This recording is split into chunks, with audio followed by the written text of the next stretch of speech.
doing a little bit of bass fishing after work. Got about 2 hours till dark.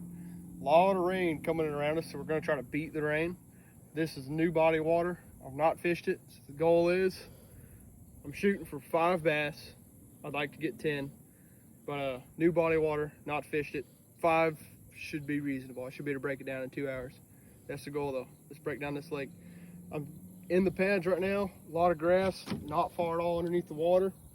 I'll be throwing a little swimming jig, Fitzgerald swimming jig.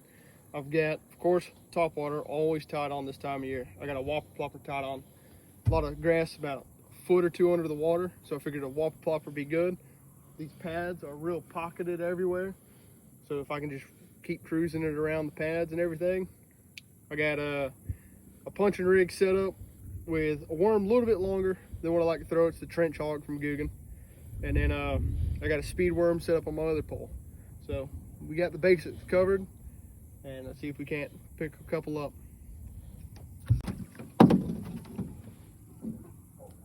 Alrighty.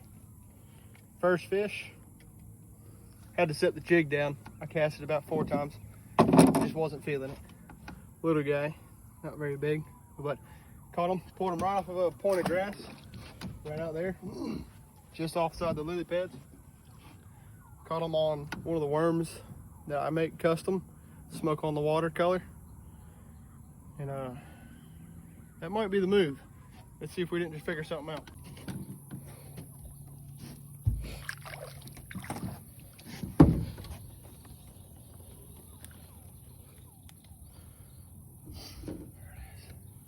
Number 2, behind the pads in the grass, the same worm, smoke on the water. So, see if we can't get them bigger now.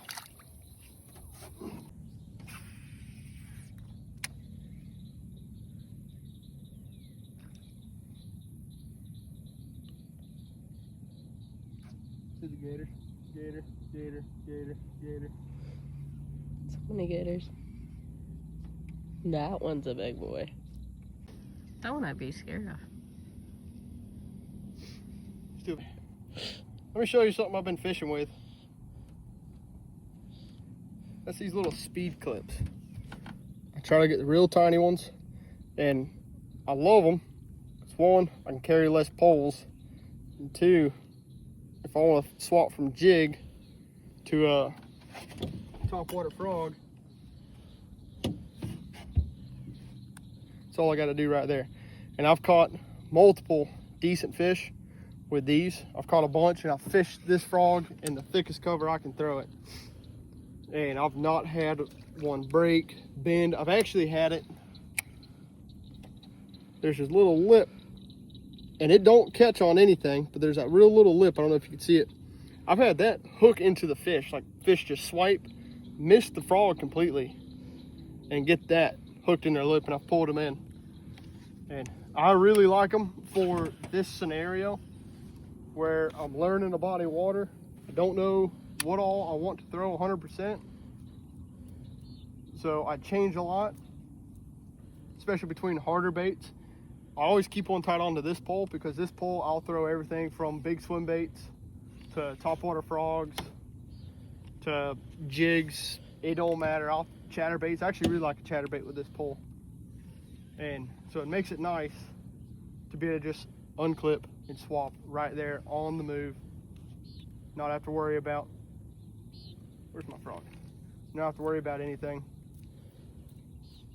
And I don't know if you want to zoom in on that action there. I don't know if y'all can see that frog.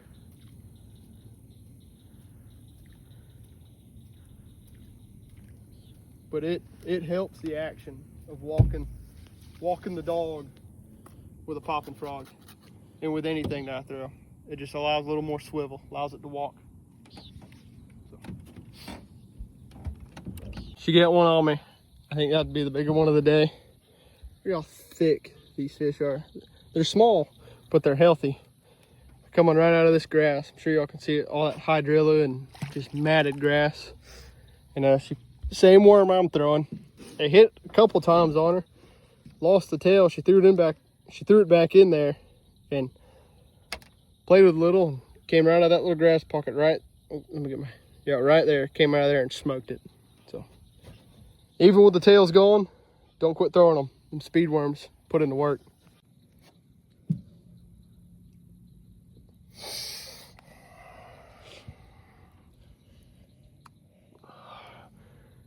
Oh yeah, got her good.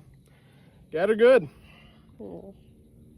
Somebody want to trade places? I really don't want to pull this out. So we got the front hooks off. I couldn't get, all I got is the big old Rambo knife and a bent pair of needle nose. So I wasn't able to get the back ring off. It'd be nice. I just don't have nothing to get it. But what I've done is, as you can see, I've ran the braid through both sides, got it weaved up pretty nice. Created a little loop right here. I'm gonna put this bad boy through the loop, wrap it up a couple times so that way I can get a good handle and I'm not just snatching on braid. The trick to whenever you're pulling this out, I'm not gonna video myself because I'm gonna cry and pass out. So I'm gonna pull it out and then you'll see the aftermath. But if I've done it right, you'll be pulling both hooks evenly and you wanna push in and pull outward. So that way the barbs are pulled and kind of tucked behind the hook. So when you snatch, them barbs don't pull up and rip skin all the way out. They kind of glide back out the same route they took in. So that's what we're gonna try to do. And I'm gonna see if my lovely lady has the strength to snatch it out in one go. We'll get back to you.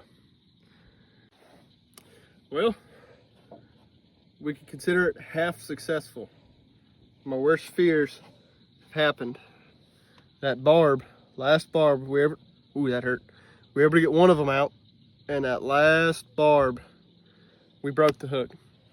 And there's nothing for me to tie to. I'll show you the pliers I've been working with. They don't close all the way. So I'm either gonna try to bend these pliers back out to where I can grab it, give her one last snatch, get the rest of it out. But let's see if I can find better pliers. You definitely don't want that to happen because now that hook was originally sit like this, it is now spun, and which in a good way, it has just wallered it out. So now there's less for that barb to catch on, except for the little bit of fresh skin still on the edge that I gotta pull it through now. So it has no, usually when it's got an entrance route, you just follow the same guide on the way back out. My lady did an amazing job snatching. I guess it was just a rusty hook. I've had these for a little bit. They finally had a weak link. Bent them back too many times. So I'm either gonna ask one of these houses to see if they got pliers, or yeah, we're just gonna make the drive home, find pliers. Peace, love y'all. Alrighty, that little guy right there, all that was left. We call that successful mission. I think I'm gonna get a tattoo of the Whopper Plopper right here, just to remember it. But as you can see, we still got a little bit of light left.